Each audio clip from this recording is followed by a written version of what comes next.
Right then, Forest faithful, brace yourselves. What I'm about to tell you will have you questioning everything you thought you knew about this final week of the transfer window. Something absolutely massive is brewing at the City ground, and I'm not talking about your usual deadline day drama. We've got 5 bombshells that have just dropped, and trust me, each one is more mental than the last.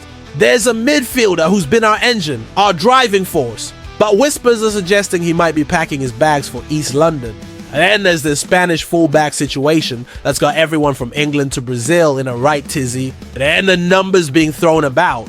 Absolutely bonkers, but that's not even the half of it, is it? We've got Italian defenders being courted, big money being rejected, and negotiations that are heating up by the hour. The club's clearly not messing about in these final days, but some of these moves, they'll proper shock you. Now here's the question that's doing my head in. Are we witnessing Forest's most ambitious transfer spree ever, or are we about to see some heartbreaking departures that'll leave us all gutted? Because what's happening behind the scenes at the City ground right now, it's unprecedented. And if you think the transfer chaos is wild, wait until you hear about the managerial situation. Now, there's approaches being made, names being whispered, and relationships that are, well, let's just say they're not what they used to be. Look, before we dive into this madness, I need you to hit that like button and drop a comment telling me what's the one signing that would make your summer complete. Because after what you're about to hear, your answer might change completely. Right, the first revelation. It involves a player who started both our Premier League matches this season, but his future at the City ground, it's hanging by a thread. And the club that wants him, you'll never guess in a million years. He's been the heartbeat of our midfield, the one who breaks up play, drives forward, and gives us that physical presence we've been crying out for. But something's happening in the last 48 hours that's got everyone at Nottingham Forest in a right state.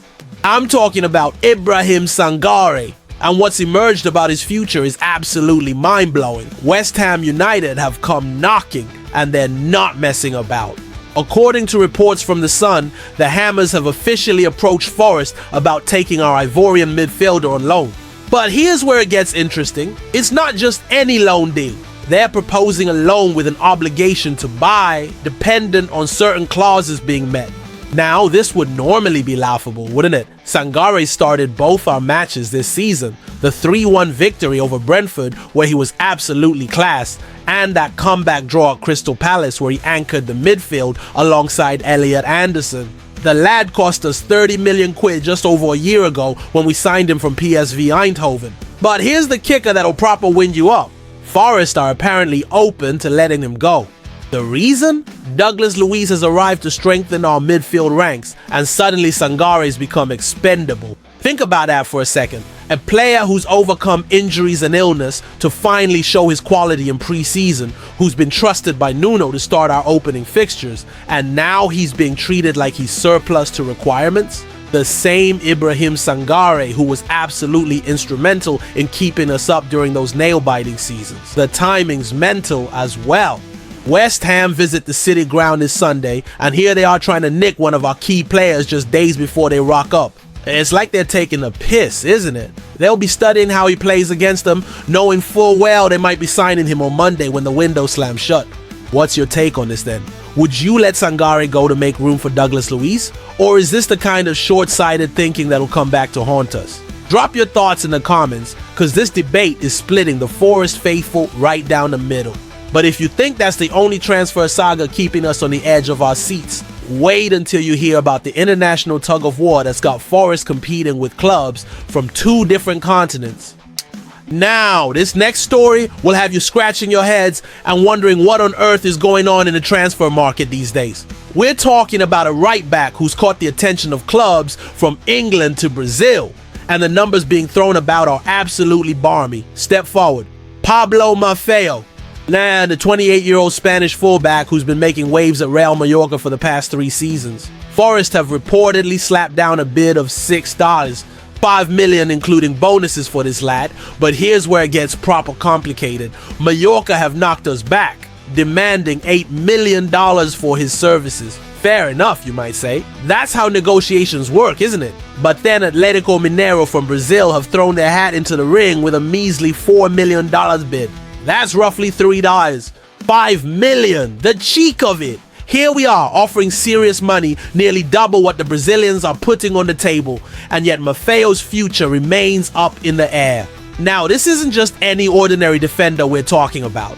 Maffeo's played 128 matches for Mallorca, scored 4 goals, and provided 13 assists. He's got pace, he's got quality going forward, and he's exactly the type of modern fullback that Nuno Espirito Santo craves for his system.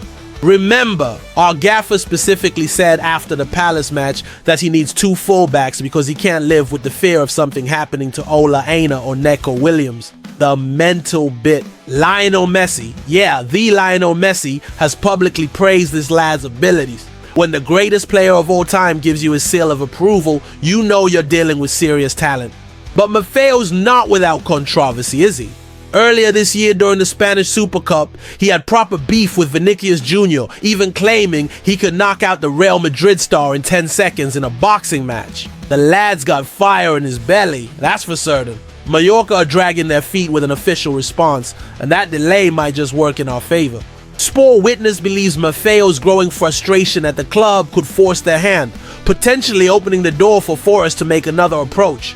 The question is, do we meet Mallorca's $8 million asking price, or do we risk losing out on a player that Nuno clearly rates? And how mental is it that we're competing with a Brazilian club that's offering half what we're willing to pay? What would you do? Pay the extra money to secure our man, or walk away and look elsewhere? Let me know in the comments, because this transfer saga is far from over. But hold on to your hats, because the next story involves even bigger money, Italian giants, and a rejection that's got everyone talking. Right, this next one's got me proper wound up. And once you hear the details, you'll understand why Forest fans are feeling like we're being mugged off left, right, and center. There's this young Italian defender who's caught the eye of our recruitment team, a lad who's just broken into Serie A, impressed at one of the world's biggest clubs, and represents everything modern about attacking fullbacks. But when Forest tried to make their move, well, let's just say Juventus weren't having any of it. I'm talking about Nicolo Savona, that 22-year-old versatile defender who's just completed his breakthrough season in Turin. Forest have submitted an opening bid of $11 million for this lad, and Juventus have knocked it back without even blinking. Their response? They want $18 million minimum.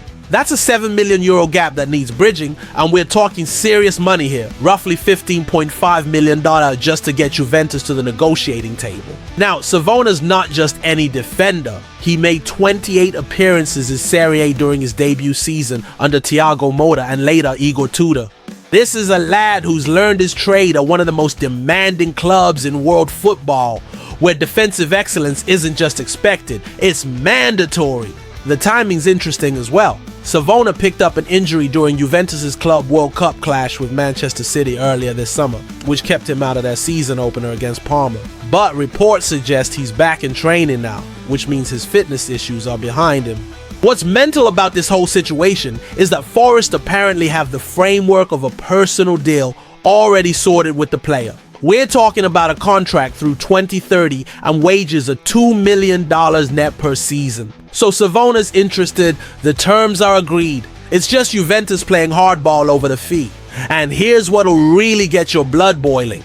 Just a couple of weeks ago, Liverpool spent 3 times what Forest bid for another talented young Italian defender in Giovanni Leoni. The market's absolutely bonkers, but it shows that quality young Italian defenders are the hottest commodity right now. Juventus are being smart about this, aren't they? They know they'll pocket pure profit from selling an academy graduate, so every extra million is money in the bank. But for Forest, we're looking at a player who could solve our fullback issues for the next decade. The question that's doing my head in is this: do we go back with an improved offer closer to their $18 million valuation, or do we tell Juventus where to stick it and move on to other targets? What's your view on this? Is Savona worth breaking our transfer record for, or should Forest be looking at more affordable options? Drop your thoughts below, because this negotiation is far from over. But if you think transfer rejections are frustrating, wait until you hear about the managerial approaches that have got tongues wagging across 2 continents. Now, this final story is the one that'll have Forest fans either absolutely fuming or completely baffled. Because while we're all focused on transfer ins and outs, there's something happening behind the scenes that could change everything about our immediate future. The whispers have been growing louder ever since last Friday, when our gaffer made those comments that sent shockwaves through the fan base. Relationships changing, positions being questioned, and now there's concrete reports of approaches being made for a replacement. I'm talking about Manuel Pellegrini, the 71-year-old Chilean manager who's currently in charge of Real Betis. According to Chilean newspaper La Tercera, Forest have actually approached Pellegrini to find out the terms of a possible departure from his Spanish club. This isn't just idle speculation or agent talk. This is a formal inquiry about availability. Now, let's put this into context, shall we?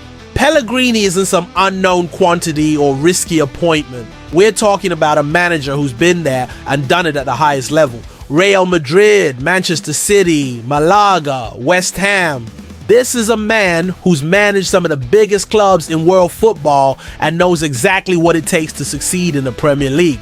The timing's absolutely mental though. Pellegrini's in the final year of his contract with Betis, which makes him a realistic target. But Forest making approaches while Nuno's still in charge?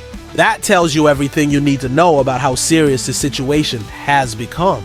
Remember what happened last Friday. Nuno admitted his relationship with owner Evangelos Marinakis had changed and conceded there was no smoke without fire regarding speculation about his future. The Portuguese also hinted at issues with newly appointed global head of football Edu, suggesting there's proper tension behind the scenes. But here's where it gets even more complicated. Some reports suggest this Pellegrini story might be an attempt by his representatives to pressure Betis into being more active in the final days of their transfer window. So are Forest genuinely interested, or are we being used as leverage in Spanish transfer politics? The mental thing is, if this approach is real, it shows just how far the relationship between Nuno and the ownership has deteriorated. We're talking about potentially replacing a manager who's kept us in the Premier League and started this season with 4 points from 6 available. What's your take on this situation then? Would Pellegrini be a good fit for Forest if Nuno does leave, or should the club be backing their current manager through this difficult period? And how do you feel about approaches being made while our current gaffer is still trying to do his job? Comment below and let me know, because this managerial uncertainty is the last thing Forest needs with such a crucial transfer window reaching its climax. But what does all of this mean for Forest's immediate future? Let me give you my final thoughts. So there you have it, Forest faithful. 5 stories that perfectly sum up the absolute chaos surrounding our club as this transfer window reaches its dramatic conclusion. But what does all of this mean for Nottingham Forest moving forward? Let's be brutally honest about what we've witnessed here. Ibrahim Sangare potentially leaving for West Ham when he's finally found his feet. Pablo Maffeo being courted while we desperately need full-back reinforcements. Nicolo Savona slipping through our fingers because Juventus are taking the piss with their valuation. And Manuel Pellegrini being approached as Nuno's potential replacement. This isn't just transfer window madness. This is a club at a crossroads, trying to balance ambition with reality, trying to progress while dealing with internal tensions that are spilling into the public domain. The Sangare situation epitomizes everything that's frustrating about modern football, doesn't it? Here's a player who cost us 30 million, who's overcome injury setbacks to finally show his class. And we're apparently willing to let him go because we've signed someone else. That's not squad building. That's panic buying followed by panic selling. Then you've got the Maffeo and Savona sagas, which show Forest are serious about improving the squad, but perhaps naive about how tough these negotiations can be. Offering $6.5 million for a player when the selling club wants $8 million, bidding $11 million when the asking price is $18 million. It feels like we're constantly falling short when it matters most. But the Pellegrini approach, that's the story that reveals the real drama behind the scenes. You don't make formal inquiries about replacing your manager unless things have gone properly wrong. The fact that this is happening while transfer business is ongoing, it's mental. Or here's what I think is really happening at Forest right now. We're a club caught between two visions, Nuno's idea of what the team needs, and the ownership's broader strategy involving people like Edu. When those visions clash, you get the kind of chaos we're seeing now. The question that's keeping me awake at night is this: are we witnessing Forest's evolution into a properly ambitious Premier League club? Or are we watching internal politics destroy the progress we've made over the past few seasons? Because make no mistake, how this final week plays out will define our entire season. If we lose Sangare without proper replacement, if we miss out on the fullbacks Nuno desperately needs, if the managerial situation continues to fester, we could be looking at a very different Forest come September. But if we can navigate these choppy waters, if we can secure the right players while maintaining stability in the dugout, then maybe, just maybe, we're building something special at the City ground. What do you reckon then? Are you confident Forest will emerge stronger from this chaos? Or are you worried we're making mistakes that'll haunt us all season long? And most importantly, what would success look like for you by the time that transfer window slams shut on Monday night? Smash that like button if this video's opened your eyes to just how mental things are getting at Forest right now. Drop your predictions in the comments. I want to hear every single one of your takes on how this madness will end. And before you go, here's what I'm promising you. However this transfer window concludes, however this managerial situation resolves itself, I'll be back with the full breakdown, the insider details, and the honest analysis you won't get anywhere else. Because being a Forest fan isn't just about supporting a football club, is it? It's about riding the emotional roller coaster, embracing the chaos, and believing that somehow, someway, we'll come out the other side stronger than ever. Until next time, keep the faith and remember, we are Nottingham Forest, and we don't do anything the easy way.